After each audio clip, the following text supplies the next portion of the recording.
The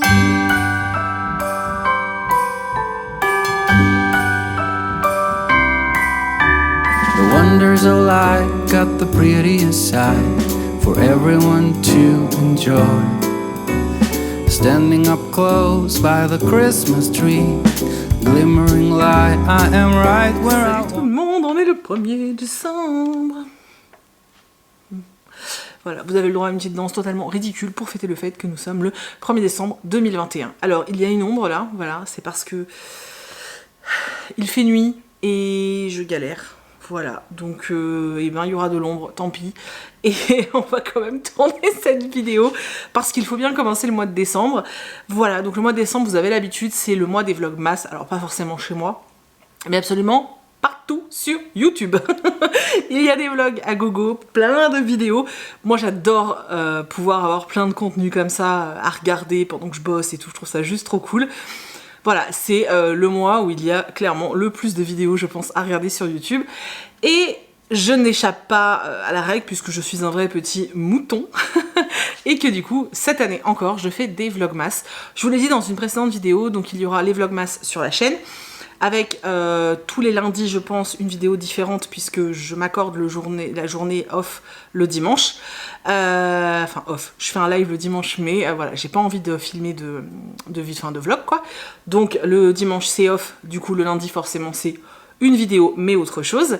Et puis bah, aujourd'hui, je voulais pas tourner un vlog le 31, mais je m'étais dit que pour jouer vraiment le jeu, j'allais filmer le 31. C'est une très mauvaise idée parce qu'il fait nuit depuis ce matin, voilà. Donc aujourd'hui on se retrouve pour un tag, mais pas n'importe quel tag, un tag de Noël. Alors vous l'avez jamais vu celui-ci tout simplement parce que je l'ai créé, enfin je l'ai co-créé avec ma copine Laura de la chaîne Laura's Reading. Je vous mets le pseudo là, maintenant je vous bassine assez avec elle, je pense que vous avez compris. Vous connaissez le pseudo. Donc voilà, avec Laura, qui est là. On a créé un tag, je l'ai contacté, je lui ai dit que j'avais très envie de créer un tag de Noël, que j'avais pas envie de le faire toute seule, et je lui ai proposé de créer 6 questions, et moi j'en créais 6, pour un total de 12 questions. Voilà. Rien de plus simple. Sauf que j'avais vraiment très envie de faire un tag, mais genre le tag à l'ancienne. C'est-à-dire qu'il y a quelques années, quand moi j'ai commencé à regarder, je dis bien juste regarder des vidéos sur YouTube, les tags, c'était aussi, alors c'était une façon de répondre à des questions, etc. Mais c'était aussi et surtout une façon de taguer justement certains créateurs de contenu, certains YouTubeurs, pour vous les faire découvrir et pour créer une espèce de chaîne comme ça. Et faire découvrir de nouvelles chaînes YouTube. Et je trouve que ça s'est vachement perdu parce que au fur et à mesure du temps, tout le monde disait bon bah je tag tout le monde ou je tag personne pour vexer personne. Mais en vrai on ne vexe personne, on donne juste 3-4 noms et ces autres personnes là donneront 3-4 noms et au fur et à mesure plein de noms vont circuler. C'est pas parce qu'on tag 4 personnes qu'on les aime plus que les autres. Non, c'est les 4 qui nous sont venus à l'esprit au moment où on a créé, on a filmé la vidéo, c'est tout en fait. Donc ce que j'ai dit à Laura, qu'en fait, ce qui serait cool, et je vous le dis à vous, pour tous ceux qui vont reprendre ce tag, en tout cas j'espère que vous allez le reprendre parce que j'ai trop envie de voir vos réponses, et ben voilà, le seul but c'est si tu as été tagué, tu nous dis de la part de qui tu viens, donc tu nous dis voilà j'ai été tagué par un tel, et à la fin de la vidéo tu tagues quelques personnes. Le mieux c'est que dans ta barre d'infos tu mettes bien le arrobase et le nom de la chaîne de la personne pour que la personne sache que tu l'as tagué, sinon elle ne saura pas que tu as parlé d'elle et elle pourra pas faire le tag. Maintenant, même si tu n'as pas été tagué mais que tu as envie de faire cette vidéo, mais sérieusement fonce, mais de fou en fait. J'ai tellement envie de voir vos réponses à ces questions un peu what the fuck. Donc il y a 12 questions, des questions livresques qui ont un rapport avec Noël. Alors je vous mets toutes les questions dans la barre d'infos. Moi je les ai notées sur mon petit téléphone, c'est écrit tag de Noël mais c'est tellement lumineux que tu ne vois rien. Et j'ai noté mes réponses là parce que je peux pas tourner dans ma bibliothèque. Chris travaille juste à côté, ça va être compliqué au niveau du bruit. Donc on fait ça comme on peut. Voilà. Oui, autre précision, les 6 premières questions, donc ce sont les questions que Laura a pondu avec son petit cerveau. Et les 6 dernières questions, ce sont des questions que j'ai pondues avec les copains de Twitch, parce que j'ai demandé à ceux qui étaient dans le live, je sais plus quel jour, de participer. Donc pas mal de ces questions sont là grâce à certains d'entre vous, donc je suis très contente de vous avoir fait participer, mais je tenais à le dire parce que rendons à César ce qui est à César. Alors, la première question, c'est quel livre aimeriez-vous trouver sous le sapin? Alors, très honnêtement, j'ai pas envie d'énormément de livres parce que j'en ai déjà pas mal, mais il y en a un qui me fait très envie. C'est un roman de Ken Follett, donc le crépuscule, pas la pustule, le crépuscule, pas pustule. Le crépuscule et l'aube, donc de Ken Follett, mais en fait particulièrement parce que, alors déjà je l'ai pas lu quand il est sorti, et du coup il me fait très envie, mais aussi parce que là l'édition collector me donne trop envie, mais vraiment. Donc voilà, j'aimerais bien trouver sous le sapin cette édition, enfin ce roman en édition collector. Deuxième question, quel livre aimeriez-vous offrir à un de vos proches? Alors là, j'ai 2 titres qui me sont venus à l'esprit, mais tout de suite, et où c'est des bouquins que j'ai envie d'offrir, genre à tout le monde. Il s'agit de L'Assassin Royal, parce que pour moi, c'est vraiment la découverte 2021. Alors particulièrement grâce aux audiobooks, on est bien d'accord, mais c'est vraiment ma découverte 2021, et j'en démordrai pas, quoi. Donc, L'Assassin Royal, que j'ai envie de mettre entre toutes les mains, voilà, et Celle qui l'attendait de Jean-Baptiste Beaulieu, qui est un des romans qui m'a le plus touchée aussi cette année, et que du coup j'aimerais vraiment faire découvrir à un maximum de personnes, parce que je trouve les messages dedans hyper beaux, hyper forts, et que je pense que ça ferait du bien à tout le monde en fait. Ensuite, un livre qui te donne froid. Franchement, j'ai réfléchi genre mais un quart d'heure sur cette question. Alors, j'ai mis très longtemps à trouver mes réponses, je tiens à le dire. Mais alors celle-ci, je suis restée bloquée en me disant, attends, un livre qui me donne froid. Est-ce qu'il me donne froid par la couverture? Est-ce qu'il me donne froid parce que dedans c'est frissonnant? Je savais pas quoi, tu vois. Et du coup, finalement, je suis restée sur la couverture et j'ai choisi The Wish de Nicolas Sparks. Je l'ai acheté en VO au mois d'octobre. J'ai très envie de le lire parce qu'en fait, il me fait penser au froid juste parce qu'il y a de la neige partout. En fait, c'est juste ça. Et quand je vois les 2 personnages sur la couverture, je me dis qu'ils doivent sacrément se cailler les miches en fait. La question 4, un livre qui te réchauffe le cœur. Ça a été hyper facile, je pense que vraiment, mon livre doudou, ça l'a toujours été depuis qu'il existe, c'est Harry Potter, particulièrement le tome 4. Je peux pas vous expliquer pourquoi j'ai autant d'attachement au tome 4, même si je dois avouer que je commence à kiffer de dingue le tome 2. En fait, vous savez que je suis en pleine relecture, alors je vous en parle pas souvent parce que c'est vrai que je vois pas trop l'intérêt, mais j'ai relu le tome 2 et en fait, une fois que je l'ai terminé, je n'ai eu qu'une envie, c'est de le relire. J'arrive pas à expliquer pourquoi, donc je suis dans une seconde relecture du tome 2. Je vais jamais arriver au bout en fait si je continue à lire le tome 2, mais je sais pas, il y a des choses que j'avais loupées dans ce tome et que j'aime beaucoup. Alors il y a des passages qui me plaisent moins, mais je sais pas, il y a un truc... Peut-être que c'est parce que c'est celui où Jenny arrive, je sais pas, je peux pas expliquer, mais... voilà, de toute façon ça restera Harry Potter pour le bouquin qui me réchauffe le cœur, et particulièrement le tome 4, et j'arrive pas non plus à expliquer pourquoi. J'adore le tome 4. Alors ensuite, la question 5, je crois que je réfléchis à cette réponse, enfin voilà, depuis que je l'ai lu, donc depuis que Laura me l'a donné. Sa question c'est, avec quel personnage tu te blottirais sous une couette? Et là j'étais en mode... Alors, à quoi elle pense quand elle dit se blottir sous une couette? Tu vois, déjà, je me suis dit... Voilà. Et j'ai cherché. Il faut savoir que je suis pas quelqu'un qui a des crushs livresques. Mais pas du tout. Alors, tellement pas. Il y a des personnages que j'aime beaucoup qui comme je dis, me hantent, en fait, parce que j'ai du mal à les oublier. Ils font un peu partie... C'est comme s'ils avaient laissé une part d'eux en moi, tu vois. Mais j'irais pas jusqu'à dire que j'ai envie de me blottir sous la couette avec eux ou je ne sais quoi, parce que je sais très bien qu'ils existent pas, en fait. Non, mais je sais pas, j'ai pas vraiment de crush comme ça. Du coup, le premier personnage qui m'est venu à l'esprit, c'est un personnage dont je suis tombée raide dingue quand j'étais pré-ado, donc ça remonte, hein. D'abord dans un film, et ensuite dans le livre que j'ai lu après avoir vu le film, voilà. Donc le film, c'est À tout jamais, et le livre, c'est The Notebook de Nicolas Sparks. C'est la deuxième fois que je vous parle de lui, mais clairement... c'est Noah le personnage, hein. Je sais pas si je l'ai dit, Noah, oui. Donc c'est Noah le personnage. Je le trouve, je peux pas expliquer. Je sais pas. Encore aujourd'hui, je crois que c'est un des personnages qui m'a le plus touchée en fait, et je continue à adorer Noah. Donc ouais, je me blottirais bien sous la couette avec lui pour boire un chocolat chaud et regarder un film de Noël.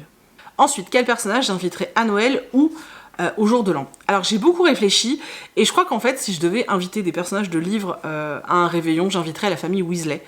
parce que j'adore leur façon d'être entre eux. Ouais, j'adore, je sais pas, je trouve que... Ouais, je sais pas, ils ont vraiment cette image de famille pas parfaite, justement, mais où tout le monde s'aime profondément, même si dans les livres, Percy, on sait très bien que c'est pas très quelqu'un de très gentil. Mais ça change rien au fait que, je sais pas, j'aime beaucoup la dynamique de cette famille et je pense que ça me ferait franchement plaisir de les avoir avec moi pour fêter un réveillon de Noël ou jour de l'an. Plus Noël, parce que jour de l'an, pour moi, c'est pas vraiment une fête, mais ouais, fêter Noël avec eux, ça me ferait grave plaisir. Question 7, c'est pull de Noël ringard, donc une couverture que je trouve vraiment pas belle. Alors, je ne suis pas allée piocher vraiment dans ma bibliothèque pour trouver la couverture la plus moche que je possède. Je suis restée sur des livres de Noël pour vous trouver la couverture la plus kitsch. Alors, autant vous dire que sur l'ensemble de ma collection de livres de Noël, il y en a des bien plus moches que celles que je vais vous montrer là. Mais j'ai regardé dans les livres Noël 2021, voilà, dans ma pile à lire des livres de Noël 2021. Et clairement, le livre le moins beau, c'est celui-ci. Ouais, voilà, ils ont pris une maison en pain d'épices en photo. Je trouve l'espèce d'effet flou je trouve ça très moche en fait. La photo fait très mauvaise qualité, j'aime pas du tout. Voilà, je la trouve pas belle la couverture. Mais c'est mon goût personnel, voilà. En tout cas, c'est la couverture que j'aime le moins de tous les livres de Noël que j'ai dans ma pile à lire. 8e question. Dans quel livre aimerais-tu passer Noël ? Pareil, j'ai réfléchi. Et en fait, je pense que j'aimerais beaucoup passer Noël dans un roman de Jenny Colgan, soit dans un des romans La petite boulangerie du bout du monde, ou sur l'île de Muir, dont je vous ai parlé il y a pas très longtemps. Donc cette petite île écossaise tout au bout du monde, donc c'est un hôtel au bord de l'eau, je crois, la saga. J'aime beaucoup les univers, j'aime beaucoup les petits villages qu'elle décrit, les petits villages écossais avec tous ces gens qui sont... Il y a des gens bourrus, etc., mais où finalement tout le monde a un bon fond et tout le monde s'aime profondément. Voilà, je pense que j'aimerais vraiment passer Noël dans un de ces univers-là, en fait. Donc dans un des petits villages dont nous parle tant Jenny Colgan. Question 9. Quel livre de Noël aimerais-tu voir adapté en film ou en série ? Alors pour le coup, moi, ce serait plutôt en film d'animation parce que j'adorerais qu'on nous adapte le Noël aux Ors en dessin animé. Franchement, ce serait tellement génial. J'adore cette série de livres. Je trouve ça chou. Je trouve ça vraiment... Ah, ça fait tellement du bien. J'aurais pu la mettre dans les livres qui réchauffent le cœur parce que je trouve ça... J'adore en fait. J'adore, c'est plein de bonne attention, c'est plein de tendresse. En plus, on a un petit garçon, donc le héros du livre, qui est en fauteuil roulant. Donc je trouve qu'au niveau diversité, on est trop bien en fait. Et il fait plein de choses, plein d'aventures. Et c'est vraiment un roman, je pense que oui, s'il était adapté en dessin animé, clairement, je sauterais littéralement sur l'adaptation. 10e question, un livre qui te fait retrouver ton âme d'enfant. Alors je vous dis, j'ai essayé de rester un maximum dans les livres de Noël, un maximum, et je pense que vraiment le livre qui me fait retrouver mon âme d'enfant à cette période de l'année, c'est La véritable histoire du Père Noël de... je me souviens plus de son prénom, bref, je me souviens plus de l'auteur, je suis désolée. C'est un roman qui est très dur à trouver, enfin en tout cas l'année dernière était quasiment impossible à trouver. Bon, tu peux le trouver d'occasion, etc., mais c'est vrai que c'est un livre que j'aime particulièrement lire à Noël, et qui me renvoie vraiment à cette période où quand j'étais enfant, j'aimais bien regarder La petite vendeuse d'allumettes, là je me souviens plus de son nom, enfin voilà, tout ce genre de film, et où j'aimais bien les histoires de Charles Dickens, etc. Et je sais pas, je crois que c'est L'Écho l'auteur, non, c'est pas ça. Et ce livre, La véritable histoire du Père Noël, me touche vraiment beaucoup, et je l'aime vraiment beaucoup, donc voilà. Alors celle-ci, c'est moi qui l'ai mise, mais alors elle est tellement dure. Donc la 11e question, c'est quel livre pourrait remplacer la bûche dans la cheminée ? Ok, alors, il y en a plein qui vont hurler « Ah mon Dieu !» Voilà, c'est juste une façon noëlesque, on va dire, de nous dire quel est le livre, un des pires livres que t'aies lu. Alors pour ça, il a vraiment fallu que je regarde sur Livre Addict, et je suis remontée très très loin, pour vraiment trouver le livre qui, tu vois, je l'ai trouvé. En plus, la couverture, elle est horrible. Il s'agit des Insurgés de L. Kennedy. Oh my god! Alors, on m'a souvent dit que je critiquais beaucoup la New Romance, que blablabla. Soit, c'est pas totalement faux. Mais alors, cette saga-là. J'avais lu d'autres romans de Elle Kennedy et j'avais plutôt bien aimé, j'avais passé un moment assez sympathique. Donc quand la saga Les Insurgés est sortie, on va dire que j'y suis un petit peu allée en confiance, tu vois. Et alors, my god. Alors déjà, si vous aimez pas les scènes de popotin, n'y allez pas. Et puis alors, ah non, c'était une catastrophe, rien n'allait. Alors c'est peut-être lié à la version française, c'est fort possible d'ailleurs. Mais alors, c'est écrit avec les pieds. C'était horrible. C'était horrible. C'est un des pires livres que j'ai jamais lu, je crois. Donc je vous le ressors maintenant et je le mets au feu. Ensuite, la question 12, pour décorer le sapin, donc montre-nous un des plus beaux livres de ta bibliothèque. Alors honnêtement, je crois que les plus beaux livres de ma bibliothèque, ce sont les super beaux livres que je peux avoir de Benjamin Lacombe. Mais là, c'est surtout parce que ce sont les illustrations de Benjamin Lacombe. Sinon, réellement, les objets livres les plus beaux que je peux avoir, ce sont les ouvrages de Mina Lima, donc que ce soit les Harry Potter, ou alors Peter Pan, ou le Magicien d'Oz que j'ai aussi. Je trouve que ce sont des objets livres incroyables, c'est magnifique, mais vraiment, c'est sublime, mais genre, c'est sublime. Donc, on arrive à la fin de la vidéo, donc les 12 questions, j'y ai répondu, c'était super sympa. J'ai passé vachement de temps, je vous dis, à trouver des réponses. Je pensais que ça me viendrait super spontanément vu que j'en ai écrit une partie, mais pas du tout, pas du tout, pas du tout. Du coup, maintenant je vais vous inviter tous à reprendre ce tag si ça vous tente. D'ici quelques jours, je mettrai en ligne sur Instagram un template pour ceux qui veulent simplement y répondre sur Instagram. Pour le moment, voilà, je l'ai pas encore fait, donc je le mettrai sur Instagram d'ici quelques jours. Mais pour le moment, vous avez les 12 questions qui sont dans la barre d'infos, n'hésitez vraiment pas à reprendre ce tag. En le reprenant, si vous pensez à dire que ça vient de Laura et de moi, c'est cool. Sinon, c'est pas la fin du monde, mais c'est quand même cool de le signaler.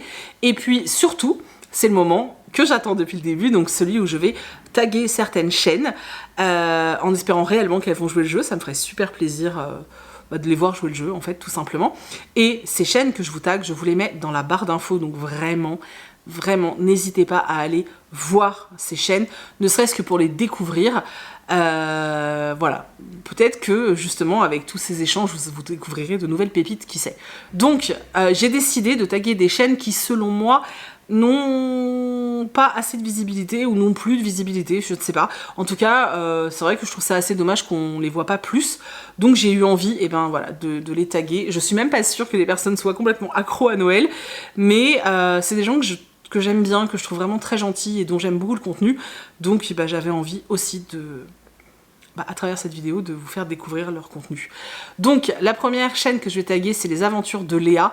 Alors là, c'est aussi parce que je l'ai rencontrée la semaine dernière, donc forcément, ça en rajoute un peu plus, voilà. Donc les aventures de Léa. Je vais également taguer Des livres, une fille. Ça fait tellement longtemps qu'elle fait des vidéos, elle fait tout le temps des vidéos, elle est tellement... je sais pas comment expliquer en fait. Elle est constante en fait. Vous aurez tout le temps des vidéos, elle fera pas de longues pauses. Elle est là depuis très longtemps et ouais, je trouve ça cool de lui donner aussi, tu vois, un peu plus d'entrain et d'aller un peu soutenir ce qu'elle fait et d'aller regarder ses vidéos. Surtout qu'elle est juste adorable. Franchement, Maud est vraiment très gentille. Voilà, donc, et puis si vous aimez l'imaginaire, vous risquez d'apprécier sa chaîne. Donc voilà, je te tag Maud, j'attends de voir ta vidéo spéciale Noël. Ensuite, je vais taguer Fanny du compte Nana Oops. J'ai vu qu'elle avait repris la vidéo, enfin sa chaîne YouTube, donc c'est l'occasion parfaite pour vous la taguer. Pareil, voilà, j'aime beaucoup Fanny, donc j'avais envie déjà de voir ses réponses parce que pour le coup, ça m'intrigue vachement de voir ce qu'elle pourrait mettre dans toutes ces catégories. Et puis, j'avais envie de vous inciter peut-être à aller découvrir un peu plus sa chaîne. La quatrième personne que je vais taguer, il s'agit de Camille Nil. J'aime beaucoup son contenu et je suis vraiment pas sûre qu'elle aime Noël. J'en sais rien en fait, mais j'avais envie de vous envoyer un petit peu vers elle et c'est un peu l'occasion. Donc j'espère qu'elle jouera le jeu quand même. Enfin en tout cas voilà, Camille, je compte sur toi. J'espère que tu joueras le jeu parce que ça me ferait vraiment plaisir de voir une vidéo de ce type là sur ta chaîne et puis de voir un petit peu tes réponses. Surtout que voilà, en tant que libraire, tu dois voir quand même pas mal de choses passer. Donc voilà, je suis très curieuse de voir tes réponses. Et je vais tricher un petit peu pour la cinquième chaîne, puisque là, ce n'est clairement pas une chaîne qui manque de visibilité. C'est simplement que la personne que je vais taguer, je pense, ne regarde pas du tout les mêmes vidéos que moi, voilà, et ne connaît sûrement pas les mêmes chaînes que moi. Et je pense que c'est un bon moyen de découvrir encore plus de chaînes, puisque je pense que voilà, les chaînes qu'elle peut taguer, ce sont forcément des chaînes auxquelles vers lesquels moi j'irais pas forcément, donc je trouvais ça assez cool en fait. Ouais, je trouvais ça assez cool de taguer aussi quelqu'un qui est un peu dans un univers complètement opposé au mien en fait, entre guillemets. Donc je vais taguer également Audrey du Souffle des mots. Je sais pas si tu auras envie de faire ce tag, Audrey. En tout cas, si tu en as envie, ça me ferait extrêmement plaisir de voir tes réponses et de voir les personnes vers qui toi tu nous guideras. Donc voilà, c'est tout pour cette vidéo. Si vous n'avez pas été tagué et que vous avez envie de faire cette vidéo, même sans avoir été tagué, mais franchement, foncez. Je vous dis, le tag, c'est vraiment juste un prétexte pour vous faire découvrir des nouvelles chaînes. Donc voilà, donc vraiment, si vous avez envie de le faire, faites-le, vous me le dites dans les commentaires et je viendrai voir et je partagerai sur Instagram avec grand plaisir, puisque voilà, le mois de décembre, c'est du partage, donc je partagerai avec grand plaisir votre vidéo. J'espère que ça vous a fait plaisir, je fais pas souvent de tags. Donc voilà, dites-moi voilà, si ça vous plaît ou pas. Dans ce cas-là, peut-être que de temps en temps, j'essaierai d'en faire plus. On se retrouve dans tous les cas demain, donc demain le 2 décembre, dans un vlog, le premier vlogmas. C'est fou quand même, hein. J'ai l'impression que c'est passé vite, pourtant j'attends ça depuis super longtemps, mais bref. Donc on se retrouve demain dans un vlog. N'oubliez pas que ce soir à 18h30 sur Twitch, on fait le premier live de Noël, donc tous les soirs il y aura ce petit rendez-vous qui correspond simplement à l'ouverture de mes calendriers de l'Avent. Donc j'espère vraiment vous y voir. D'ailleurs, pour tous ceux qui ont l'habitude de me retrouver le mercredi après-midi, demain il n'y aura pas de live sur Twitch, j'ai beaucoup de travail. Du coup on se retrouvera simplement mercredi à 18h30 pour ouvrir le calendrier de l'Avent, discuter un petit peu du début du mois de décembre. Et puis voilà, c'est tout. Je vous fais plein d'énormes bisous, je vous remercie du fond du cœur d'avoir regardé cette vidéo.